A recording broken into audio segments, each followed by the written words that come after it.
Šajā sezonā mēs ar brāli kolosāli braucieni pa visu Latviju ir kļuvuši vēl aizraujošāki un ērtāki, jo Mercedes-Benz un Veho ir parūpējušies par mūsu drošību un komfortu ceļā. Tagad mēs varam pilnībā ļauties piedzīvojumiem, meklējot skaistākās vietas sirsnīgai atpūtai ar ģimeni un draugiem.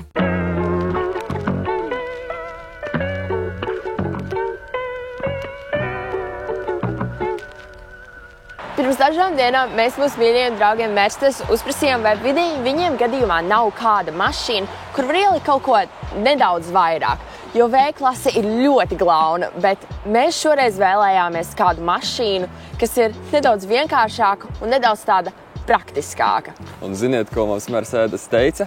Mums ir viss. Un tā nu mēs šodien esam nonākuši pie šī skaistuļa un esam jau ceļā. Un kad zeme tieks ar debesīm, mēs un ļoti daudz citi dodamies sportot. Un šodien mēs piedalīsimies vienā no Latvijas visiecienītākajiem sporta pasākumiem Stirnbukā. Tētī, tu visvairāk no mums zini par mašīnām. Kāda vispār atšķirība no šīs mašīnas ir V-klasi? Braukšanā? Nekāda. Viss tieši tas pats drošības sistēmas ir tieši tādas pašas. V-klases atšķirība tikai tā, ka šajā aizmugurē var vairāk ielikt. Un 5 vietas V-klasē bija 7. Tieši tas pats īstenībā. Ļoti komfortabla braukšana. Es visiem parādīšu, kā izskatās pati aizmugure. Te ir tik daudz vieta.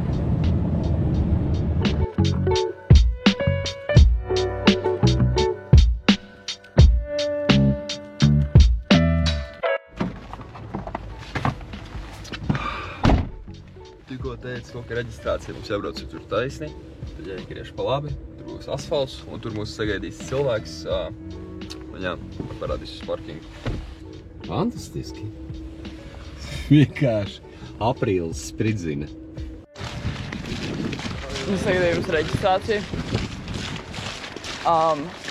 Es esmu uzsulis. Man liekas, ka šī ir hipotermijas stadija. Ej. Labi, nē, es esmu uzsulis. Tur kaut kur jāreģistrējas. Jā. Paši. Tūlīt jau būsim. Un tad mums 12. ir jāsāk skriet. Mēs noskatīsim 6,2 km. Mēs skrienam pašu mazāko distanci. Mēs skrienam Vāveri. Fēliks, Emīls, Ieva, Richards. Un tas ir smuks uzlīmīts. Skaisti stirnu buks. Šis ir tāda aura. Noskriet stirnu buku. Gatavi skrējienam? Mēs esam gatavi skrējienam. Gatavi. Paldies GoPro Latviju. Jā. Kurš no jums turēs kameru rokā?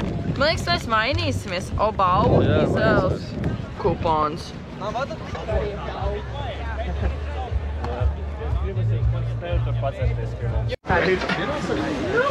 Richardam ar Emīlu tagad ir uzdevums pārliet termos. Mēs atradām stendu, kur var dabūt tēju.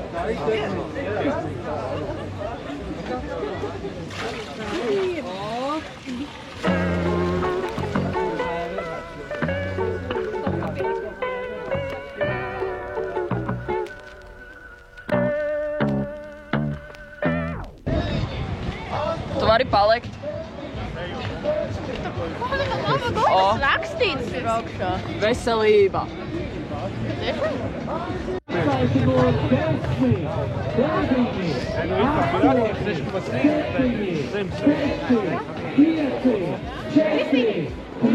Augstāk pacel. Sākam skriet.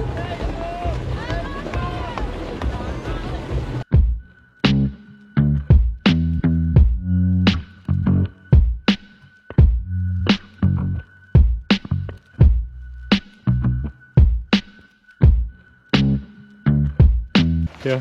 Nā. Kā tev liekas, cik tālu mēs esam? Vajag neskatu kilometru esam noskrējuši. Jau uznāk tas nogurums. Halo! Esam jau noskrējuši kādu gabaliņu. Es tagad ieuzskrienu. Emīls kaut kur atdalījies. Viņš kaut kur uz priekšu aizskrējis. Nu, finišā satiksimies.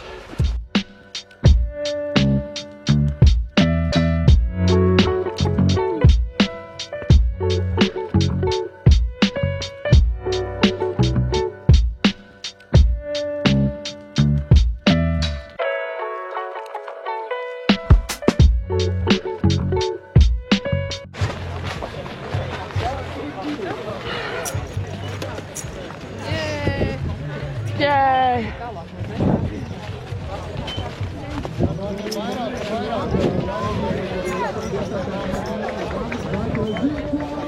Mēs pirmo Stirnubuku posmu noslēdzām pagājušajā sestdienā Āržakalnā, bet priekšā ir vēl vismaz 5 vareni taku skrējieni. Un starp citu, viens no tiem pat būs Lietuvā. Jā, tieši tā. Un ja gadījumā tu šoreiz nobijies no sniega, kuru mēs saprotam, jo ārā bija tiešām augsts un sīga sniegs, bet neuztraucies par to, jo tev vēl būs tik daudz iespējas piedalīties šādos fantastiskos skrējienos šajā sezonā. Jau, kā tev vispār patika? Kāds emocijas? Godīgi sakot, vienkārši bija fantastiski. Jā, bija augsts, bet man Stirnubukā visvairāk patīk tieši tā kultūra un tā sabiedrība, kas ir. Mēs pazaudējām austiņu, bet pateicoties fantastiskiem Stirnubuku skrējējiem, cilvēki tiešām vienkārši apstājās, pasaka, mums nav tik svarīgs tas laiks, mums labāk te ir vienkārši atrasties un palīdzēja mums atrast austiņu. Vienkārši, man liekas, ka Stirnubuks ir tāda vieta, kas tevi, godīgi sakot, nekad nepievils tieši ar to sabiedrību un ar tiem fantastiskiem cilvēkiem. Un tev, Emīl? Zini jau, pat ja bija tāds baigi mitrs, tāds augsts. Jā. Man liekas, ka bija ļoti forši, jo tas tieši parādīja un tā kā izlaid tās īstās emocijas. Es piekrītu. Un mēs tieši esam tādi piedzīvojumi un emociju meklētāji, tāpēc, ka man liekas, ka šis skrējiens paliks ļoti tuvu sirsniņā, atmiņā starp visiem pārējiem piedzīvojumiem. Un starp citu, šogad viņiem ir baigi smukās medaļas, tāpēc es domāju, ka ir vērts pacensties. Tieši tā.